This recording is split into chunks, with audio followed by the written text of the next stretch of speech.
Hello everyone, welcome back to the Glitch Sip channel. In this video, I'm going to show you how to enable the camera in Roblox. This is something very simple to do. First, we need to open the Roblox application.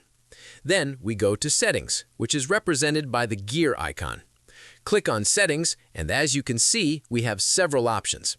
The option we're interested in is Privacy and Content Restrictions. Click there, and you'll see more options. Next, click on Communication, and here you'll find several sections like Experiences, Games, and the one that matters to us, Camera. Click on Camera, and many times this option is disabled by default. All you have to do is enable it, just like you're seeing on the screen. That's how easy it is to activate the camera. Keep in mind that this option is only available if you are over 18 years old. In my case, since my Roblox account is set as an adult account, I have access to this option.